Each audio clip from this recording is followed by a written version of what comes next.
I should have asked it. She could write it down, maybe, or act it out. But perhaps that would only result in punishment for her. I take a shower and scrub the gold paint, the makeup, the scent of beauty from my body. All that remains of the design team's efforts are the flames on my nails. I decide to keep them as a reminder of who I am to the audience. Katniss, the girl who was on fire. Perhaps it will give me something to hold on to in the days to come. I pull on a thick, fleecy nightgown and climb into the bed. It takes me about 5 seconds to realize I'll never fall asleep. And I need sleep desperately, because in the arena, every moment I give to the fatigue will be an invitation to death. It's no good. 1 hour, 2, 3 pass, and my eyelids refuse to get heavy. I can't stop trying to imagine exactly what terrain I'll be thrown into. Desert? Swamp? A frigid wasteland? Above all, I am hoping for trees, which may afford me some means of concealment and food and shelter. Often there are trees because barren landscapes are dull, and the games resolve too quickly without them. But what will the climate be like? What traps have the game makers hidden to liven up the slower moments? And then there are my fellow tributes. The more anxious I am to find sleep, the more it eludes me. Finally, I'm too restless to even stay in bed. I pace the floor, heart beating too fast, breathing too short. My room feels like a prison cell. If I don't get air soon, I'm going to start throwing things again. I run down the hall to the door to the roof. It's not only locked, but ajar. Perhaps someone forgot to close it, but it doesn't matter. The energy field enclosing the roof prevents any desperate form of escape. And I'm not looking to escape, only to fill my lungs with air. I want to see the sky and the moon on the last night that no one will be hunting me. The roof is not lit at night, but as soon as my bare feet reach its tiled surface, I see his silhouette, black against the light that shines so endlessly in the Capitol. There's quite a commotion going on down in the streets. Music and singing and car horns, none of which I could hear through the thick glass window panels in my room. I could slip away now, without him noticing me. He wouldn't hear me over the din. But the night air is so sweet, I can't bear returning to that stuffy cage of a room. And what difference does it make, whether we speak or not? My feet move soundlessly across the tiles. I'm only a yard behind him when I say, "You should be getting some sleep." He starts but doesn't turn. I can see him give his head a slight shake. I didn't want to miss the party. It's for us, after all. I come up beside him and lean over the edge of the rail. The wide streets are full of dancing people. I squint to make out their tiny figures in more detail. Are they in costumes? Who could tell? Peter answers, with all the crazy clothes they wear here. Couldn't sleep either? Couldn't turn off my mind, I say. Thinking about your family? He asks. No, I admit a bit guiltily. All I can do is wonder about tomorrow, which is pointless, of course. In the light from below, I can see his face now, the awkward way he holds his bandaged hands. I really am sorry about your hands. It doesn't matter, Katniss, he says. I've never been a contender in these games anyway. That's no way to be thinking, I say. Why not? It's true. My best hope is to not disgrace myself. And he hesitates. And what?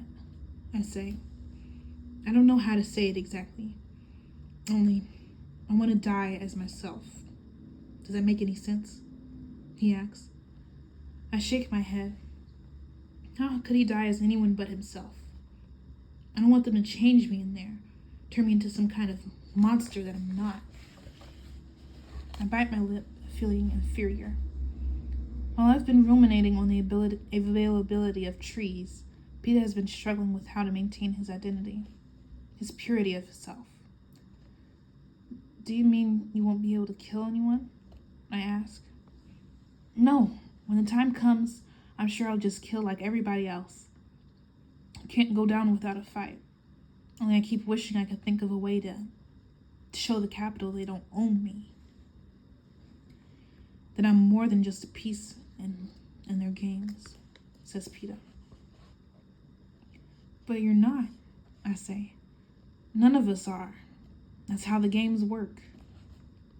Okay, but within that framework, there's still you, there's still me, he insists. Don't you see? A little. Only no offense, but who cares, Peter? I say. I do. I mean, what else am I allowed to care about at this point? He asks angrily. He's locked those blue eyes on mine now, demanding an answer. I take a step back. Care about what Hamish said? About what's staying alive? Peter smiles at me, sad and mocking. Okay, thanks for the tip, sweetheart. It's like a slap in the face, his use of Hamish's patronizing endearment. Look, if you want to spend the last hours of your life planning some noble death in the arena, that's your choice. I'm going to spend mine in District 12. Wouldn't surprise me if you do, says Peter. Give my mother my best when you make it back, will you? Count on it, I say. Then I turn and leave the roof. I spend the rest of the night slipping in and out of a doze, imagining the cutting remarks I will make to Peter Malark in the morning. Peter Malark. We will see how high and mighty he is when he's faced with life and death. He'll probably turn into one of those raging beast tributes, the kind who tries to eat someone's heart after they've killed them. There was a guy like that a few years ago from District 6 called Titus. He went completely savage, and the game makers had to have him stunned with electric guns to collect the bodies of the players he'd killed before he ate them. There are no rules in the arena, but cannibalism doesn't play well with the Capitol audience, so they tried to head it off. There was some speculation that the avalanche that finally took Titus out was specifically engineered to ensure the victor was not a lunatic. I don't see Peter in the morning. Cinna comes to me before dawn, gives me a simple shift to wear, and guides me to the roof. My final dressing and preparations will be done in the catacombs under the arena itself. A hovercraft appears out of thin air, just like the one did in the woods the day I saw the red-headed Avox girl captured. And a ladder drops down. I place my hands and feet on the lower rungs, and instantly, it's as if I'm frozen. Some sort of current glues me to the ladder while I'm lifted safely inside. I expect the ladder to release me then, but I'm still stuck when a woman in a white coat approaches me carrying a syringe. This is just your tractor, Katniss. The stiller you are, the more efficiently I can place it, she says. Still, I'm a statue. But that doesn't prevent me from feeling the sharp stab of pain as the needle inserts the metal tracking device deep under the skin on the inside of my forearm. Now the game makers will always be able to trace my whereabouts in the arena. Wouldn't want to lose a tribute. As soon as the tracker's in place, the ladder releases me. The woman disappears, and Cinna is retrieved from the roof. An Avox boy comes in and directs us to a room where breakfast has been laid out. Despite the tension in my stomach, I eat as much as I can. Although none of the delectable food makes any impression on me, I'm so nervous I could be eating coal dust. The one thing that distracts me at all is the view from the windows as we sail over the city and then to the wilderness beyond. This is what birds see, only they're free and safe, the very opposite of me. The ride lasts about half an hour before the windows black out, suggesting that we're nearing the arena. The hovercraft lands, and Cinna and I go back to the ladder, only this time it leads down into a tube underground, into the catacombs that lie beneath the arena. We follow instructions to my destination, a chamber for my preparation. In the capital, they call it the launch room. In the districts, it's referred to as the stockyard, the place animals go before slaughter. Everything is brand new. I'll be the first and only tribute to use this launch room. The arenas are historic sites, preserved after the games. Popular destinations for capital residents to vacation. Go for a month, rewatch the games, tour the catacombs, visit the sites where the deaths took place. You can even take pictures and reenactments. They say the food is excellent. I struggle to keep my breakfast down as I shower and clean my teeth. Senna does my hair in my simple trademark braid down my back. Then the clothes arrive, the same for every tribute. Senna has had no say in my outfit, does not even know what will be in the package, but he helps me dress in the undergarments, simple tawny pants, light green blouse, sturdy brown belt, and thin hooded black jacket that falls to my thighs. The material in the jacket is designed to reflect body heat. Expect some cool nights, he says. The boots, worn over skin-tight socks, are better than I could have hoped for. Soft leather, not unlike my ones at home. These have a narrow, flexible rubber sole with treads, though. Good for running. I think I'm finished when Senna pulls the gold Mockingjay pin from his pocket. I had completely forgotten about it. Where did you get that? I ask. Off the green outfit you wore on the train, he says. I remember now taking it off my mother's dress, pinning it to the shirt. It's your district token, right?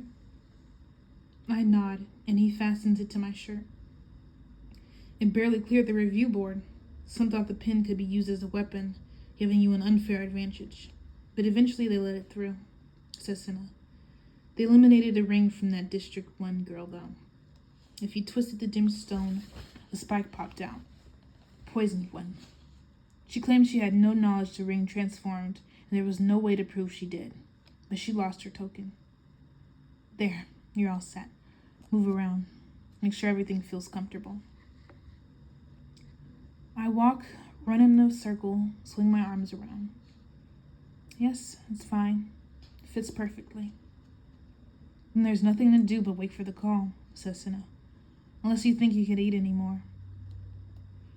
I turn down food, but accept a glass of water that I take tiny sips as if we wait on the couch. I don't want to chew on my nails or lips, so I find myself gnawing on the inside of my cheek. It still hasn't fully healed from a few days ago. Soon the taste of blood fills my mouth. Nervousness seeps into terror as I anticipate what is to come. I could be dead, flat out dead in an hour. Not even. My fingers obsessively trace the hard little lump on my forearm, where the woman injected the tracking device. I press on it, even though it hurts. I press on it so hard a small bruise begins to form. Do you want to talk, Katniss? Senna asks. I shake my head, but after a moment hold out my hand to him. Senna encloses it in both of his, and this is how we sit, until a pleasant female voice announces it's time to prepare for launch. Still clenching one of Senna's hands, I walk over and stand on the circular metal plate. Remember what Haymitch said. Run, find water. The rest will follow, he says. I nod. And remember this. I'm not allowed to bet, but if I could, my money would be on you. Truly, I whisper. Truly, says Senna. He leans down and kisses me on the forehead. Good luck, girl on fire. And then a glass cylinder is luring around me, breaking our handhold, cutting him off from me. He taps his finger under his chin. Head high. I lift my chin and stand as straight as I can. The cylinder begins to rise, for maybe 15 seconds.